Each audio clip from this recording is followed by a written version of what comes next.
Okay.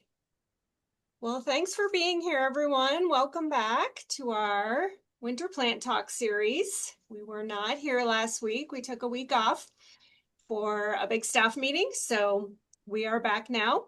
I'm Michelle DeRusha with Plant Nebraska, and today we are happy to have Plant Nebraska Sustainable Landscape Specialist Sarah Buckley, who is going to be talking about a very timely topic, and that is how to advocate for tree planting in your community.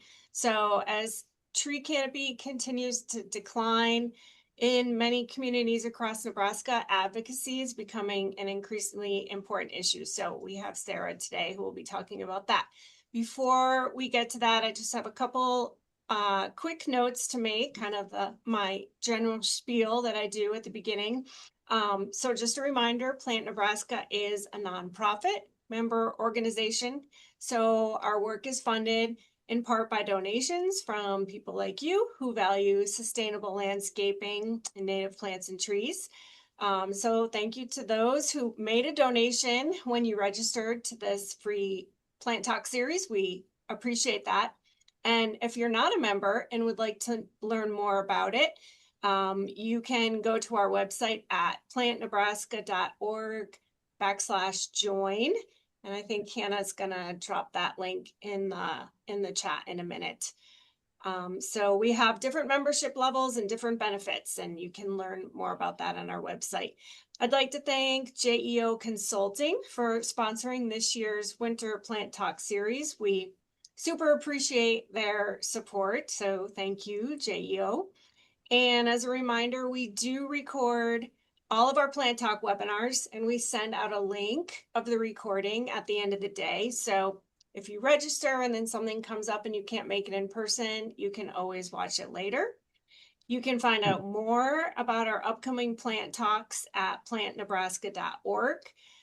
Next week on Thursday, we'll have Christina Hoyt from Nebraska Forest Service talking a little bit more about why we're seeing canopy decline in Nebraska communities. So again, a nice segue from today's conversation. So before we get to Sarah, we are gonna have a couple of minutes with our executive director, Hannah Pinio, and she is gonna tell us about give us an update a little bit about what's been going on in the legislature this week. You might have heard things going on with the budget, the proposed budget, Nebraska Environmental Trust facing some cuts potentially. So Hannah's going to give us a quick update on that, and then we will switch over to Sarah. So I'm going to stop sharing my screen so you can all see Hannah, and take it away. All right. Hi, everyone, and thank you for being here. Like Michelle said, before we get to Sarah, who's really focused on talking about general tree advocacy, we wanted to just give this little update so she doesn't get bogged down in her presentation. But hopefully you've received some kind of communication from us over the last couple of weeks about the governor's proposed budget, which would include sweeping about $41 million from the Nebraska Environmental Trust to use for other projects throughout the state. This has resulted in projects that were awarded grants to start in 2026, so that would start in July, to be paused at this time by the Nebraska Environmental Trust. So we are actively trying to help various folks understand the importance of the Nebraska Environmental Trust and what it does to support all different types of environmental activities across the state. So you can go to our website, plantnebraska.org, to see all of our updates. You can also sign up for our email newsletter to get any future updates. We have an email newsletter going out tomorrow that's going to have a short update as well.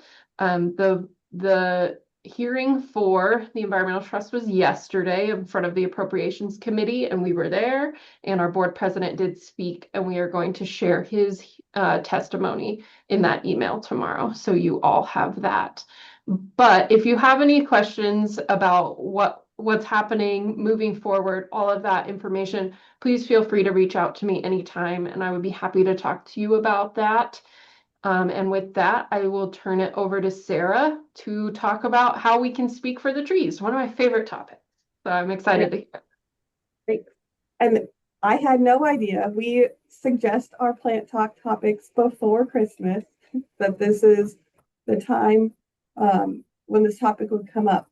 And I just want to say that this idea came from you all. It comes from questions I get often about I love trees. Why can't I seem to have this conversation? Or maybe I'm sorry, not the video button, the share button. Um, how do I start this conversation with somebody about the importance of trees? Um, how do I discuss with a friend or a neighbor? Uh, you know, my my care for trees and share that with them. So this isn't this shouldn't be taken as a critique of anybody's storytelling. Just really trying to answer that question of how do I start a hard conversation, especially right now when we're feeling a little bit more importance for supporting the things that we care about. So before we start, I just wanted to lay down some kind of ground ideas. And something I hear a lot is how do I make people care? And the reality is we can't make anyone value the same things we do. If you have enough authority, you can make someone do something, but you can't make them like it. We can lead people to understand our values, and that can cause them to change theirs. Uh, and another kind of starting point is that everyone likes to think they make logical decisions. I like to think I make very logical decisions. That's something we think about ourselves, but the reality is we find that most people make their decisions influenced by their emotions. And that's something that can be helpful to us when we start a conversation with the goal of changing someone's mind, is to know that evidence is important, but it's never truly separate from our emotions. Hey, Sarah, your video is still off. Sorry. Is it on now? No, it's not. I'm sorry, my settings, my control panel keeps coming and going on me. 1 second.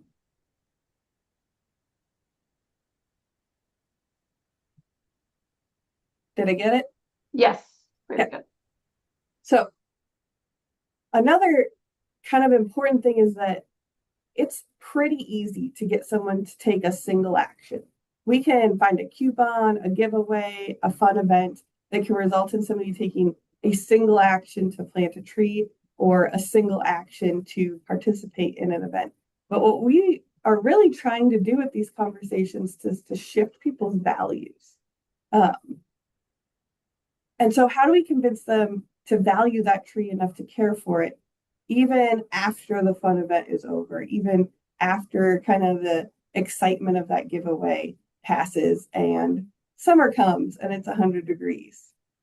Uh, and so, when people believe that their communities are better with trees, then we get an atmosphere where we can have actual conversations, where we can help each other address the challenges of tree planting because they're real.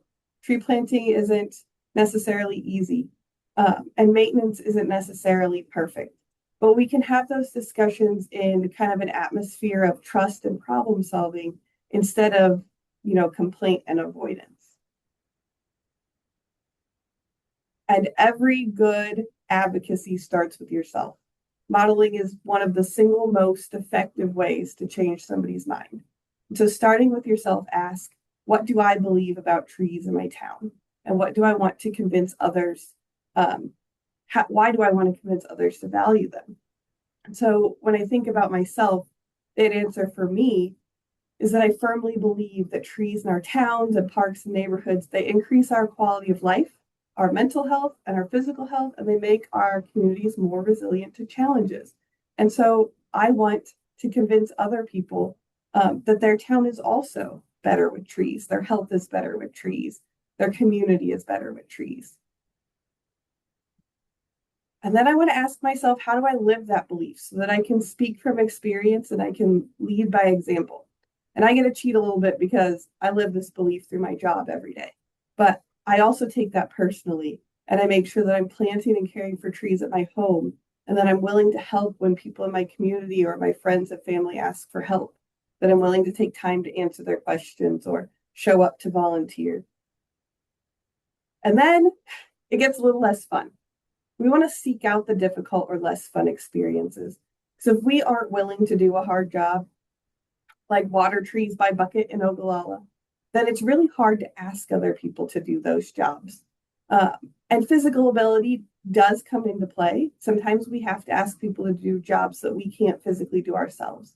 But there's other ways that we can make sure we're seeking out the ability to support tree planting in ways that are maybe not as exciting. We can fundraise, we can testify in front of the legislature, we can do the admin work on grants.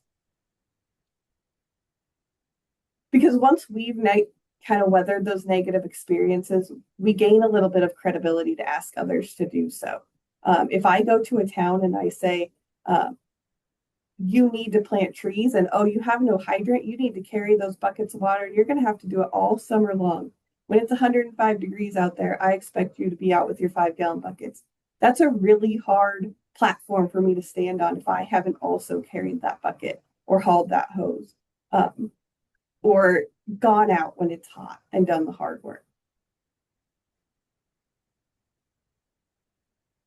Before we talk, sometimes we need to listen. So when we meet somebody who's already excited about trees and just wants some guidance, that conversation's pretty easy. We might be asking them to do some hard work, but they already kind of want to do it. A lot of us, though, we encounter people who aren't as enthusiastic about trees, and they kind of shut the idea down, or they don't even want to start the conversation. And sometimes we need to listen before we talk. We need to ask questions. We need to truly listen to their answers. And one of the things I have witnessed a few times is dismissal of negative emotions or memories or challenges around trees in light of their benefits. And the reality is that even things with benefits, they can cause us challenges sometimes. And so trying to understand people's true experiences and what caused a negative view, and showing them that we're really there to listen to their position and imagine what it would be like to face that challenge so that we can help them look for ways to face it as well. When we listen before we talk, that conversation goes much smoother. So I have a couple example conversations. These are imaginary, but I think they'll sound familiar. They're rooted in real questions, real conversations that I've had many times. So why don't you want to plant a tree? Sometimes you get the short, sweet answer that's hard to continue the conversation. Trees are messy. Well, what makes you say that? Maybe they drop a lot of leaves in the fall. We ask, why is that a problem? Why are leaves bothering you? They blow everywhere and they get in my garage and they clog my gutters and they just go everywhere. And that might be a spot where we stop and dismiss that and go, oh, humans cause much more mess than trees. Tree leaves are biodegradable. Why are you so fussed about the leaves? Leave the leaves. Ask another question. Does raking help them? Hate raking. Why? Well, we find out that this person isn't physically able to do the gutter clean out and that maybe they're not super mobile and leaves in their garage are a tripping hazard. That's a lot more information for us to hold a conversation on than just, I don't like trees, they're messy. Another unfortunate but pretty realistic situation. Why don't you want to plant a tree? They fall down. Well, yeah, but not for a long time. But they grow big and someday it will fall down. Why do we want to worry about that now? Because this person had a tree die and they were quoted a large amount of money for a removal that they couldn't afford. And they had to wonder, do they need to come up with this money? Are they living with risk? This is a tough one because those costs are real. We need to care for trees. We need to remove problem trees. And that doesn't necessarily make a budget appear. So other common things that I hear, I'm already overwhelmed. I can't add watering to my schedule. One, very unique argument I heard was that someone didn't like acorns falling in their yard because they like to go barefoot and the acorns were pokey. So I could dismiss that. I could say, well, just wear shoes. But the reality is that that brings that person joy, and that's a real problem to them. So you might feel like the solution's obvious or that somebody's argument is silly, but when we avoid being dismissive and we can keep the conversation going. So once we know where someone's mind has gone, how do we change it? And many of us tree lovers and tree advocates go straight to the facts. We love facts. Who doesn't love facts? Collecting facts, they make us feel good. They justify what we're arguing for. And the truth is that facts win arguments. And that feels good. But often we deliver facts a little bit aggressively. Facts are kind of dissociative. It's something that feels pre-proven and kind of keeps us safe. Facts are something we can offer without offering any of ourselves to be laughed at. But when we deliver facts in kind of a pointed way, we really often just shut people down, especially when we haven't listened to them first, when we haven't shown an interest in overcoming their barriers or solving their problems. And so what we can do instead is make that positive emotional connection. Going back to the beginning, even if someone's worried about a logical problem, their emotions are playing into it. And if you have someone with a negative emotional connection, let's try to make a positive one. And I would challenge anybody to tell me that this tree did not cause a pretty immediate emotional reaction for you. Showing a picture is not usually enough. But remember that there's facts behind trees and there's benefits behind trees, but trees are also wildly emotional, especially to those of us who love them. So if we go back to our conversations and we apply what we just talked about, we recognize their concerns. Why don't we want to plant a tree? I'm not physically able. The leaves are causing me a tripping hazard. I understand your concerns. Maybe share if you don't like climbing ladders. Maybe that's not entirely true. Let's just look for a point of connection. We can point out that it'll be a while before that tree drops leaves, but that doesn't mean that concern's not valid. Maybe our local high school has a volunteer day and we can suggest that they put their name on the list. Maybe you know a neighborhood student who likes to rake leaves. Look for a solution to their concerns. Maybe that's not the solution they'll take, but the fact that you validated that their concerns are real and have real solutions goes a long way. Why don't you want to plant a tree? I couldn't afford the $3,000 removal. I understand nobody wants a $3,000 bill, but maybe we don't have to go that risky. Maybe the school's having an Arbor Day event and we can go and volunteer and we can assure that person the school has a trained arborist who cares for these trees, budgets for their removal, and you're not going to stick anybody with a surprise bill by planting this tree on Arbor Day. We can recognize their concerns and recognize that maybe replanting their personal street tree isn't the step this person needs. So there's gaps in this conversation. I made big jumps as an example, but I just wanted to show how connecting to someone's concern, addressing it, showing a willingness to see their reality moves our conversation along. And these went fast. These were example conversations. Rarely do we change somebody's mind this quickly in one conversation. Usually we're laying the groundwork for the next conversation and the next conversation. Or if we do get to see someone change their mind, we're benefiting from the person before us that made a nice personal connection with this person. And then we can continue making those emotional connections. There might not be a clear problem for us to solve for this person, but we can get to know our audience and we can find out more about where their emotional connections lie. Think about your questions for your person and then tell a story. In this photo, my husband and my son are picking plums in a plum thicket that my father-in-law remembers picking with his grandfather when he was the same age as my son. And this summer we got to go back and he got to take his grandkids to pick plums. He told that story so many times. It was last summer. We gave everybody plum jam this Christmas. Anybody who received some knows how important that story was to our family. We tell it over and over again. And that only exists because that memory continued, that story kept being told. And it's a very, even if you're not emotionally connected to the tree itself, you may have an emotional connection to spending time with your grandkids, to passing on family history, to remembering something you did when you were a child.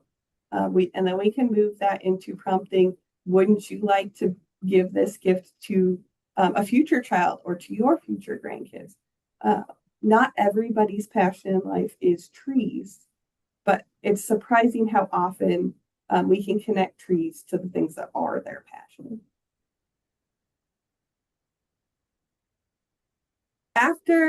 After all of the work we do connecting, when we're advocating for trees on a maybe more specific level, we're asking people to help us. One of the things that I see kind of drift away in a conversation is when we don't know what we're asking. We're asking someone to support tree planting. That's really broad. That doesn't translate into any specific action for a person who's new to this game. So we want to know what we're asking this person to do and make it clear and achievable. Advocate for trees in your community. That's a huge idea. It doesn't give them a specific action to take, and it sounds wildly overwhelming and impossible. Are we asking them to change their value around trees? Support or vote in favor of a change that we want to see happen? Advocate for a change or project? Or are we asking them to go a step further and make personal changes or personally implement a project or be the leader who actually makes a community change? You've done the work by this point to learn your audience, to learn where their interests lie, and also where their capabilities lie. Not everyone needs or can plant a tree in their front yard as their effort to support community forestry. Not everyone owns their home. Not everyone needs another tree. Not everybody is currently physically able to care for that tree. But there's an action that each of them can take towards supporting our community forest canopy. And we want to know what it is we're asking them to do. We're going to go right back to the beginning and think about modeling the change we want to see. So if we're asking someone to do something, let's make sure that we're also doing some of these things. So I'm guessing if you're here watching this talk, you've probably done one of the first three things, if you've been in that situation. You already value trees. If the time comes, you've probably voted in support of them. You've most likely advocated for a change or project. But can you show the personal changes you've made in your yard? Can you show that you've helped implement a project? Can you show that you've helped lead community change? And if the answer is no to some of these, maybe look for those opportunities. Make yourself visible in your community, helping plant or care for trees, so that when challenges arise, you can answer those honestly. Yes, I have had to water a tree in the heat. Yes, I have had staking issues. Here's how I fixed them. And then, again, I don't want to discount facts entirely.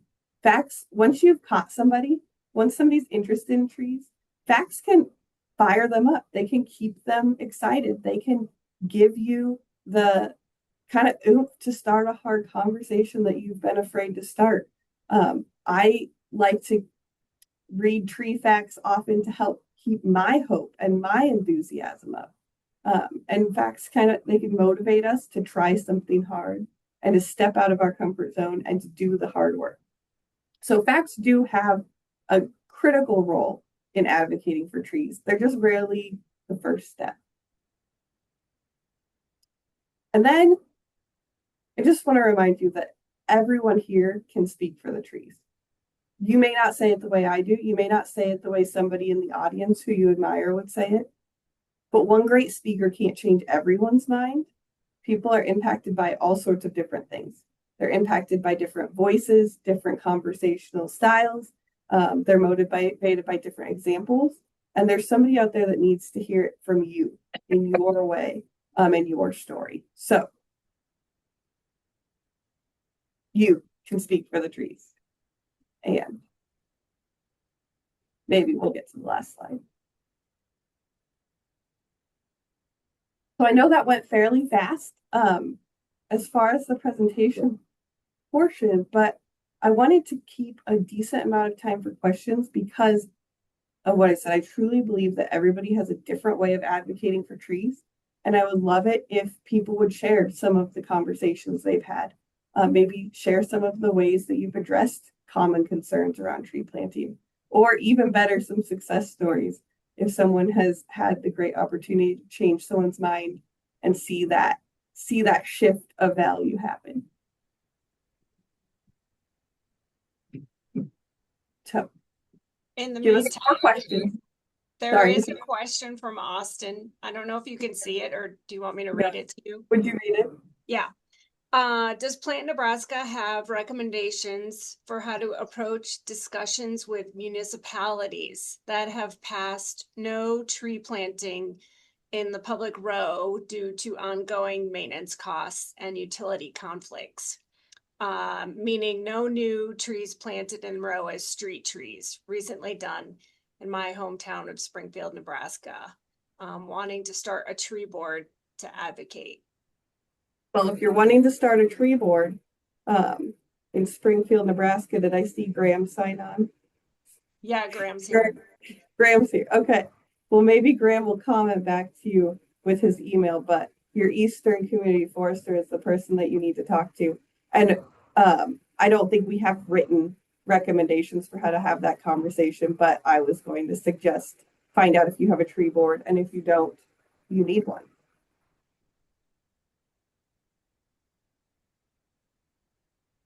Yeah, I'll throw my email in the chat, and anybody's free to reach out on ways that I can help out. You know, while I'm unmuted, Sarah, one thing I'll mention earlier on in your talk when you were talking about incentives, and sorry, my light situation isn't great here in my office. You look like you're in the witness protection program. Yeah, right. Here, how's that? Yeah, that's good. There's a program in Minnesota, I believe. I've mentioned this to some of you guys in the past. It's called Brewing a Better Forest. And it was a really fun way to incentivize after planting care, where people committed to watering trees and received a wooden nickel that they could take to the local brewery for a free pint. And so sometimes we have to look outside of plant-related incentives to get people on board that wouldn't otherwise maybe be involved.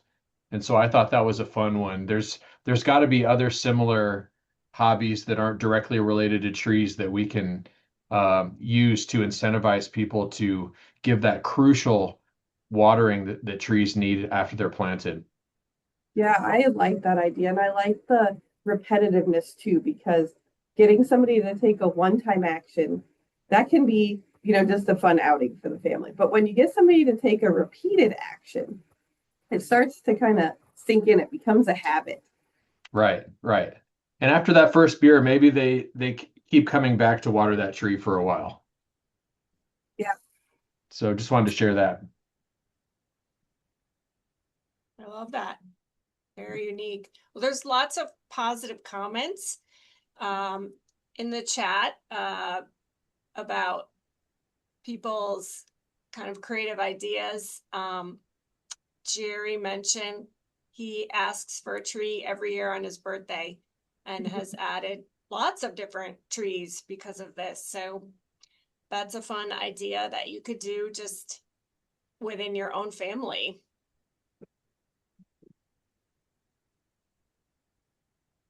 And I see Erica shares, just as a conversation starter, they like to ask people to tell us about your favorite tree. And I've used that one too. I know many people on our staff have used that one. And it's amazing the answers that you can get from people who first told you they're not tree people. And then you ask them, tell me about your favorite tree. And they almost all think of one. Mm-hmm. Well, and that reminded me too, Hannah, of your op-ed that you wrote for the Journal Star last year that got published, and also we posted it on our blog, and it was one of, in fact, I think it was the most read post last year. And you started that story about a memory from your childhood of a favorite tree and your teacher bringing your class out to see this tree. And it just was a really great case in point of how that emotional, personal story can be the launching point toward eventually a harder conversation, or just an avenue into the conversation. So thank you for that. Yes, Thanks, I was Kim. happy to write it. It was a fun one, and I'll put the link in the chat for everyone. Yeah, do that in case people missed it. David shares that another thing that can be helpful is reminding people that there's options. You know, like I shared that story of the woman who was really afraid that acorns would ruin her ability to walk around her yard barefoot. And the end of that conversation was learning that only one kind of tree produces acorns. As long as you don't plant it out, you won't get any acorns. But tree people, we can kind of forget what people don't know. There's so much to know about trees. And I cut somebody off. Someone was about to share. Oh, I think it was me. I was just gonna. Oh, was it you? I'm sorry. Yeah. No, you're good. And Dean points out that it really comes down to having the courage to start the conversation.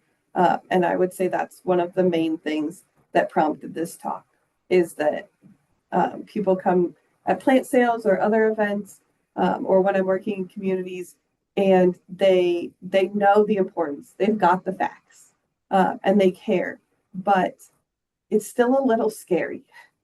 When people don't like something, they can be very strong in that dislike. And when we start a conversation based entirely on facts, often it turns into an argument. And when we start a conversation entirely based on, I think trees are important, then you inserted yourself into that. And there's now a vulnerability there that if they get angry at what you said, it feels personal. And so I really think that starting with questions, tell me about a tree you like. What's the prettiest tree you've ever seen? What, even the negative questions, what bothers you about trees? Why are you afraid of them? Asking questions turns it around. It can give us kind of a boost of courage to start the conversation, because the focus isn't on us. We're listening. We're putting the focus on them and giving them the stage. And that is often the technique I use when I know a conversation's going to be a little more confrontational than I really was in the mood for today. Mm-hmm. I found in my own neighborhood that signage can help. I have the PlantNebraska's Leave the Leaves sign in my yard. Now, it's not exactly about advocating tree planting. It's sort of the result of having trees in your yard is that you also have leaves in your yard. And I've had neighbors come by and ask me, what is this sign? And, what does it mean? Leave the leaves. And why are you never raking? So it actually opened the door to a very fruitful conversation about the benefits of leaving leaves for wildlife habitat, and all of the benefits. So it was sort of like a tangential tree conversation, but part of the larger discussion. So signage can help, whether that's in your yard or, if you're a municipality, or we help folks get the proper signage for our planting projects too. And that can be very educational. And those signs are on our website in our merch store. Do you only put them up in the fall, Anna? I don't You think still they're have your sewing available. machine working? Okay. I can wait. I think that mostly can. I don't think they're available right now because they need rebranded. So they Yes. will be they will be up soon. Yeah. Yeah. In the spring we typically have our Leave the Weeds one that goes up with dandelions on it. And I targeted this talk at trees simply because calling it Speak for the Trees and the Landscape and the Green Infrastructure and the Bees just seemed like a really long title. But the same principles apply to anything, any one of those topics. Ask questions, talk about the importance of weeds, open that conversation about why the weeds bother them so much. What is the concern around them? Put up your sign so that somebody knows you didn't just leave them accidentally. You had a reason, and maybe you're open to questions about that. We advocate for the whole range of green infrastructure at PlantNebraska, and you could swap out the word trees for prairie plants in this whole presentation and get just as far. I think one quick thing, if I can just add, and it's too long for me to type it up here, but anyway, it's important when you're a leader in your community and you advocate for something like trees. I've found too, if you're got the missionary zeal for it and doing it, sometimes that intimidates people too, because they don't want to step on your toes or be a part. So I think it's also very important when you have this missionary zeal and care that you still are open to say, no, I need your help, and because it's amazing how people just will set back and think, oh, I don't want to get involved because you're doing it or leading it. But you have to be humble too and say, hey, I need help, and make people realize that, hey, it's okay to join in that. And also that there's other ways people are willing to help. And that is even financially, if you just ask. I've been amazed too at people who can't help you physically or do those kind of things. But don't be scared to ask for financial assistance too, because you'd be surprised what the people will come forward. That's one of the ways to help. So, yeah, that's a very good point, Dean. I was working with a project not long ago, just on the idea of explicit invitations. That so often we think we've made it clear that we're open, or we think that the invitation is implied, but people don't respond very often to implied invitations. They want to be said, Michelle, I want you to help me plant this tree. They really want to know that they're welcome. People will hesitate to get involved, or they won't maybe get involved in the way that you need help. An invitation can also direct help to be what it is you actually need. And then maybe along the lines of that, Dean, when you're kind of known as the mover and the shaker in the tree world, and you get good at it because you do it for several years and you get really good at tree planting, there can be an intimidation factor on the skill there too. And so to make it clear that invitation does not require perfectionism, that when we encourage you to plant for the pollinators, we're not saying only do it if you can do it in this exact way. We're saying take your action, add diversity to your yard. It doesn't have to be perfect. It doesn't have to be exactly the way I did. Make sure that invitation includes, room for them to learn.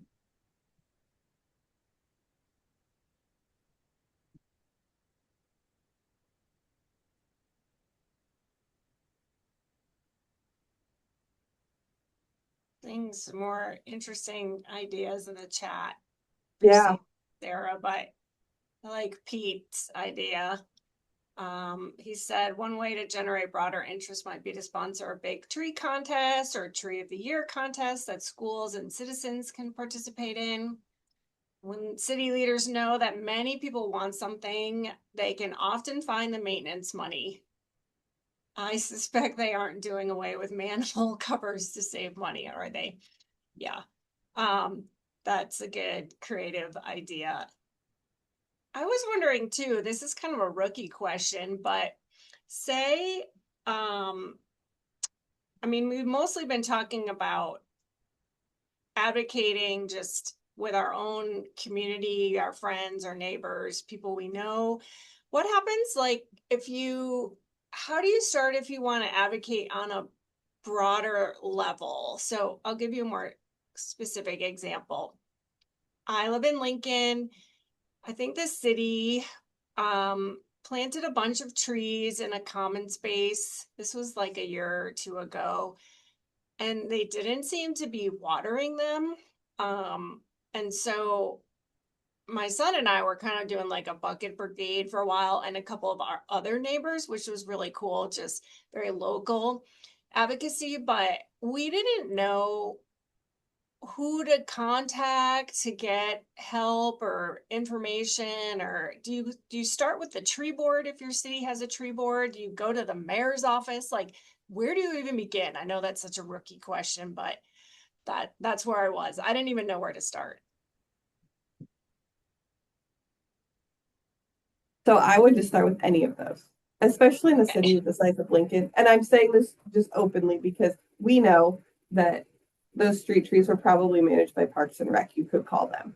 But if you don't know, if you called any one of those people and said, I have questions about the city planted trees in my neighborhood, you're probably going to get a couple, well, that's not my office, call this person. But the city knows, you know, you call the mayor's office, they're going to say, go to this office. Advocating starts by being willing to pick up the phone, even if you don't know the exact right person to call, and getting a couple no's. No, that's not my office. A good person on the other end of the phone will say, and it's this person. But be willing to pick up the phone and get the answer. I don't know, and call the next number until someone does know the answer. Usually, if you have a tree board in town, that would be probably the easiest place to start. Parks and Rec is also the next. A lot of cities, if they have a city arborist, that's going to be listed on the city website with the contact information.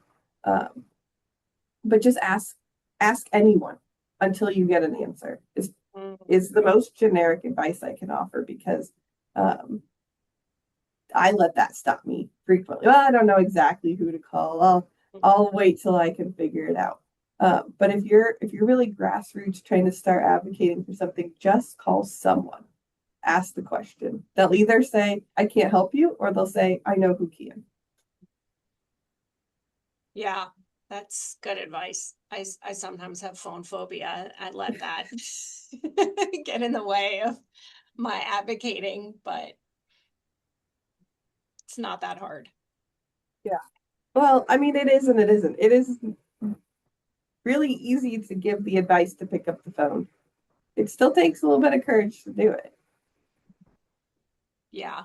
I know one thing we've offered in our neighborhood when we've seen trees not getting water, not having mulch rings, as someone said, is we'll talk to the city parks and just say, if you deliver the mulch, we'll put together a team to spread it. And that is helpful. Or we do have a few neighbors who go, you can hook up a hose to mine and water, or I'll take these two trees, you take these two trees, and that all of those things. Sometimes you just gotta guerrilla gardener it, I think, and just do it if you have the capacity to do that.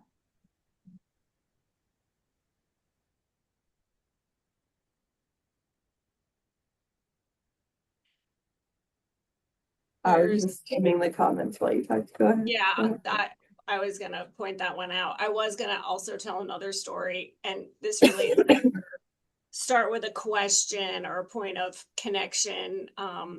There was another incident. My house abuts the Ager Junior Golf Course in Lincoln, and I noticed they were one morning taking down what looked to me like perfectly good trees. And so, of course, I got on my high horse and called their the golf director. I don't even know what his title was, but anyway, they did have a perfectly good reason for taking down the trees. One was severely damaged, another had been recently struck by lightning, and so maybe a better, more neighborly approach would have been to start by asking a question instead of going in on the attack mode, which was kind of how I approached that conversation. So I do appreciate the open up the avenues of conversation, start with a question. It's a more neighborly way of approaching what could be a difficult conversation. So thanks for that. Okay, do you see the question from Macrocarpa? No. Okay, I'll read it. It's more like a comment, maybe. Maybe not super specific to trees, definitely on more of a micro level. but I talk to my neighbors regularly and have gotten to be friendly with several of them, especially the ones nearest to me. With permission, I work to expand their landscapes a few square feet at a time and add native landscape plants in areas where they can't get anything to grow. Last summer, I showed my neighbor's little boy that I can pretty much pet most bees when they are feeding on the liatris. Baby steps, still working our way up to being forward enough to offer to plant trees. So, wow.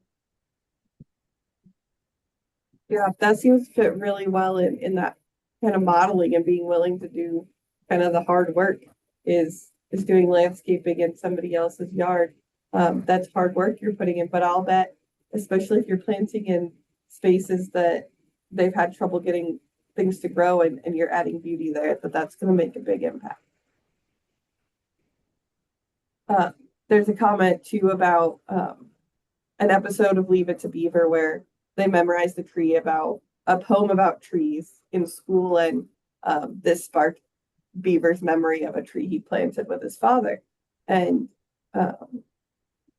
a similar project that I was working on at a school, we were talking about ways to connect people to trees. And sometimes we think only of the literal, especially at schools. Let's bring the third grade out to plant a tree. We can really only do that with so many kids before it's not even a personal experience for them anymore.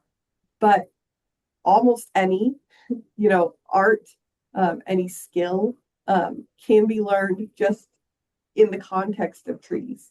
Writing can be done about trees. Photography can be done about trees. We know schools who've had classes programming web pages to teach about their arboretum. It doesn't always have to be the physical work that impacts somebody. It can also just be the thought about trees.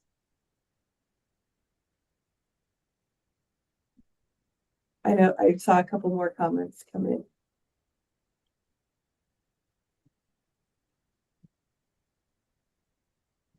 And yes, what our neighbors do does affect us, and it's so human of us to immediately react in anger when somebody takes down something that we feel we're benefiting from. But as Michelle said, that conversation being questioning and open sometimes takes us a lot further.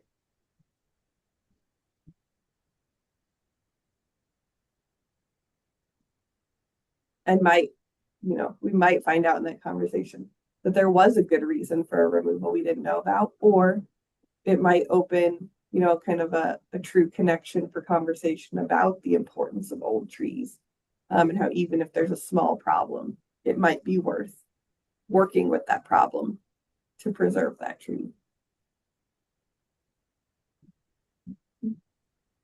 Something that I find is really difficult for me, but can be really helpful, is to let go when there's like issue that's really important to me, but really bugs someone else about trees.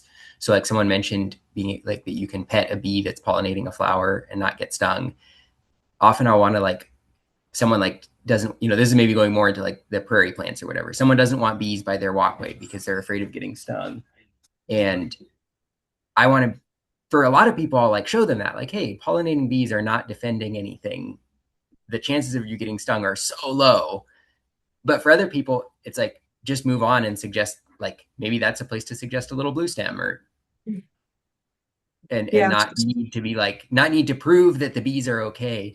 Like just say, oh, well, let's put the bee friendly plants like a little further away where you can view them from a distance. And they're not going to change their minds about the thing that matters to me, but they will still get the plants in their yard. And so that can be helpful.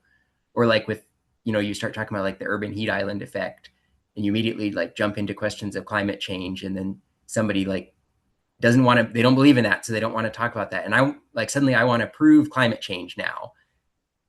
And maybe I just need to, and it really helps though, if I can like step away from that and just say, well, I have a lot of hot concrete in my backyard and I'd rather it was shaded so my backyard wasn't so hot. Mm-hmm. And I just let go of the issue that's important to me and I'm passionate about, but is going to be a sticking point and isn't doesn't need to be changed to change the actual conversation we're having. Yes, I think that's a very good point, and it's very hard to do. Most of us are here on this webinar because we are very passionate about either trees, native plants, insects, all of the above. And I have definitely, fallen into that trap of letting my passion for a topic override my ability to listen and solve problems with that person. Because, like I said earlier, if you're the first person to open a conversation with someone, the chances of you also getting to witness this giant change of mind are kind of low. Often you planted a seed and they're going to end up encountering somebody else who plants another seed. And it's that continuing conversation that changes their mind. But especially if you can, like you said, maybe bees are the sticking point, but grasses still solve some problems of biodiversity and heat island effect, and they might get really attached to that grass and go looking for something to go with it and build upon. So I think we're very quick to identify failures in a conversation when it comes to advocacy, but the truth is we really don't know. If we had that conversation well, even if we didn't change their mind at that moment, we shouldn't be so quick to write that off as a failure. It's just the beginning.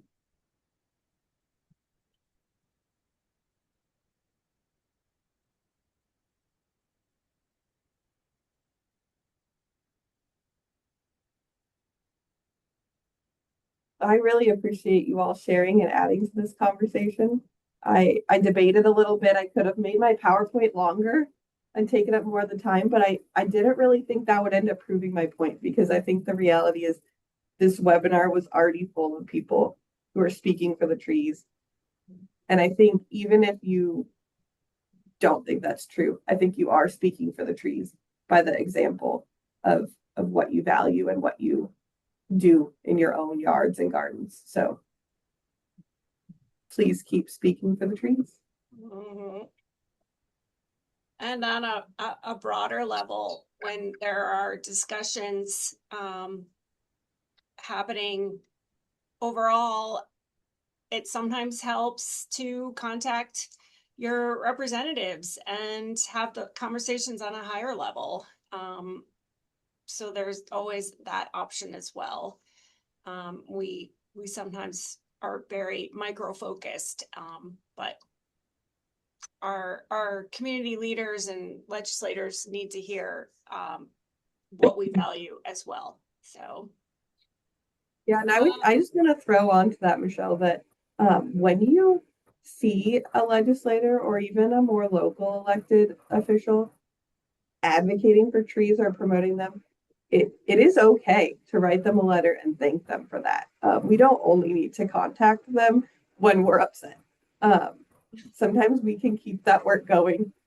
We all like to hear when someone appreciates what we do.